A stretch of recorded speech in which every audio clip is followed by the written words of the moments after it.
Hello दोस्तों, अगर आप भी LNMU के पार्ट 2 के छात्र हैं और अगर आपका सेशन इस बार यानी कि 2022 में होने वाला है और अगर आप ज्योग्राफी ऑनर्स के स्टूडेंट हैं तो ये वीडियो आपके लिए काफ़ी ज़्यादा इम्पोर्टेंट होने वाला है। यहाँ मैं 2020 में जो पेपर हुआ था उसका previous year paper official paper मैं आपके लिए लेके आया हूँ और आप इन्हें देख के जाइए। ये आपके एग्ज़ाम के पॉइंट ऑफ व्यू से काफ़ी ज़्यादा इम्पोर्टेंट है।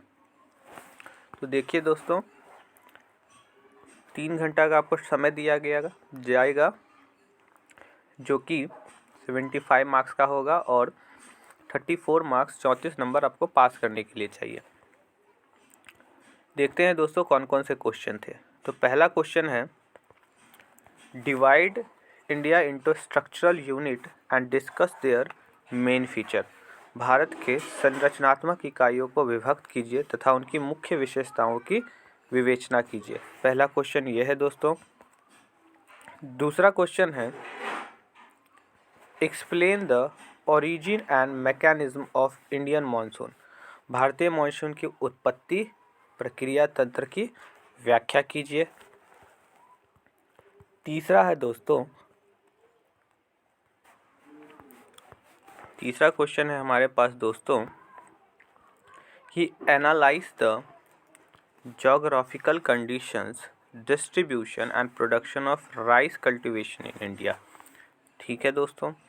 चौथा क्वेश्चन है यानी कि भारत में चावल की कृषि की भौगोलिक दशाएं, वितरण और उत्पादन का विश्लेषण कीजिए।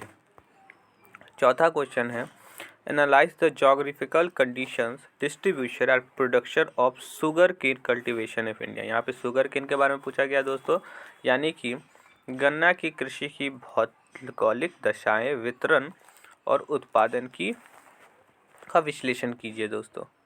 अगला पांचवा क्वेश्चन पूछा गया है, examine the reserve, distribution and production of coal in India.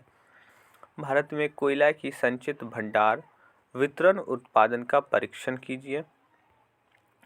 छठा क्वेश्चन है दोस्तों, describe the geographical reasons for localisation of major centres of iron and steel industry in India. मतलब कि भारत में लौह इस्पात उद्योगों के प्रमुख केंद्रों के स्थानीयकरण के भौगोलिक कारणों का वर्णन करें। पांचवा है दोस्तों, underline geographical factors responsible for population distribution pattern in India. Bharat में जनसंख्या वितरण के प्रारूप के लिए उत्तरदायी भौगोलिक कारकों को रेखांकित करें। आठवां क्वेश्चन आपसे दोस्तों पूछा गया है कि describe the rural settlement type in the concept of India. Bharat के परिप्रेक्ष्य में ग्रामीण आदिवासियों के प्रकारों का वर्णन कीजिए। नौवां क्वेश्चन है आपके दोस्तों बाद, बिहार की प्रमुख नदी घाटी परियोजना का मूल्यांकन कीजिए। Evaluate one major river valley project of Bihar. और 10वां क्वेश्चन है आपके पास, evaluate the patterns of population distribution in Bihar. Bihar में जनसंख्या वितरण के प्रारूपों का मूल्यांकन कीजिए। दोस्तों आपके कुछ इम्पोर्टेंट क्वेश्चन थे जो कि पीछे पूछे गए थे। आगे मैं इसी तरह से और भी आपके लिए वीडियोज़ लेके आऊँगा। अभी के लिए बस इतना ही दोस्तों।